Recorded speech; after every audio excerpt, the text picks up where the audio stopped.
Hello दोस्तों, स्वागत है आपका कॉमिक्स टाइम्स में। और आज हम शुरू कर रहे थे एक और बेहतरीन कॉमिक्स जिसका नाम है पिता के विचित्र उपहार। ये इसका पहला पेज आप देख सकते हैं दोस्तों।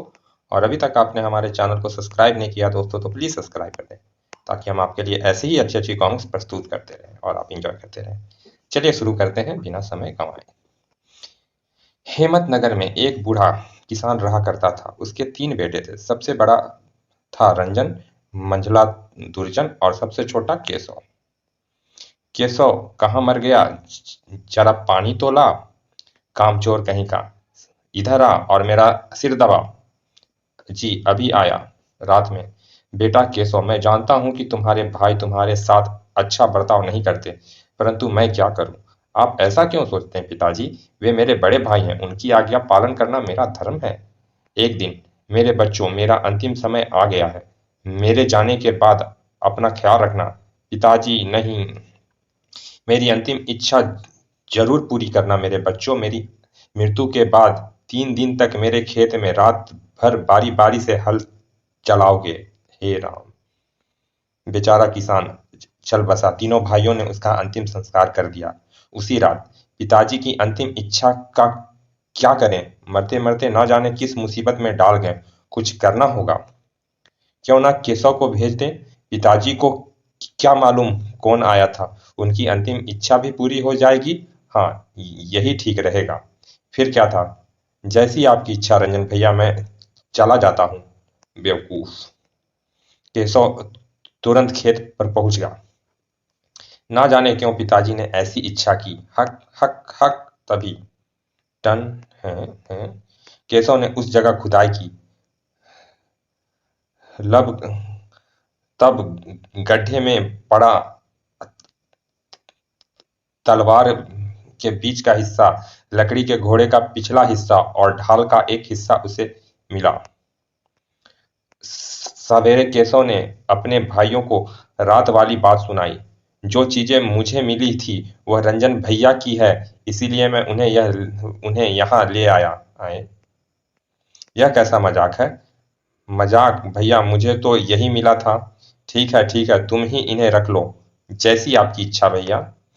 अगली रात। मैं तो जाने से रहा, मुझे डर लगता है। घबराते क्यों हो, उस केशव को भेज दो। फिर क्या था। भैया को क्या हो गया। इनके सिर में बहुत दर्द है केशव। मेरे भाई केशव, मैं तो आज जा नहीं पाऊंगा। क्या तुम आज मेरी तरफ से खेत पर चले जाओगे। जैसी आपकी इच्छा भैया। हा हा ही। हक हक हक। तभी टन। गड्ढे में उसी तलवार का अगला हिस्सा, लकड़ी के घोड़े का बीच का हिस्सा और ढाल का दूसरा हिस्सा। सूरज के निकलते ही केशव घर पहुंचा और उसने तीनों चीजें दुर्जन के सामने रख दी। क्या फालतू का सामान उठा लाए हो, इसे अपने पास रख लो। मृत किसान की इच्छा की तीसरी रात आई। उधर केशव के भाई जश्न मना रहे थे। तभी टन है। रोज रोज कोई ना कोई चीज मिल रही है, ना जाने क्या रहस्य है। तभी मैं तुमसे बेहद प्रसन्न हूँ केशव बेटा, तुमने बेटे होने का धर्म पूरा किया। पिताजी आप। हाँ बेटा, मैं आज तक तुमने जो टूटी हुई चीजें पाई है वे बहुमूल्य हैं। उनकी विशेषता समय आने पर पता लगेगी। केवल तुम ही उनके सही हकदार हो। अच्छा, अब अलविदा। पिताजी, इनके बारे में किसी को मत बताना। केशव सारा सामान लेकर घर पहुंचा और ना जाने मुझे इन चीजों से क्या मतलब। एक दिन। सुनो सुनो सुनो, हमारे महाराज ने तलवारबाजी की प्रतियोगिता रखी है।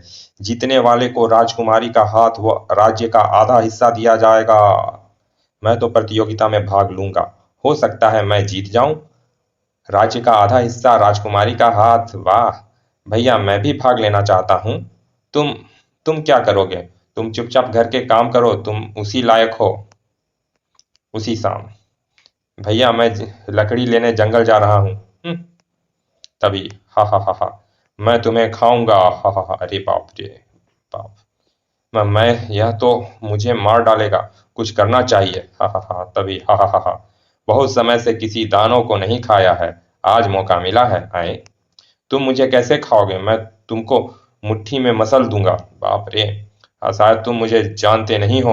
मैं वो काम कर सकता हूँ जो तुम नहीं कर सकते। ठीक है, अगर तुम वाकई ऐसा कोई काम कर सकते हो जिससे मैं ना कर सकूं तो मैं हार मान लूंगा। बोलो, मंजूर? ठीक है, अब क्या करूं? मैं तुम्हारे पैरों के बीच से निकल गया, अब तुम मेरे पैरों के बीच से निकल कर दिखाओ। हैं? तुम नहीं कर सकते ना? अपनी हार मानो और मरने के लिए तैयार हो जाओ। नहीं नहीं, मुझे माफ कर दीजिए, मुझे मत मारिए। हो सकता है कि मैं आपके किसी काम आऊं।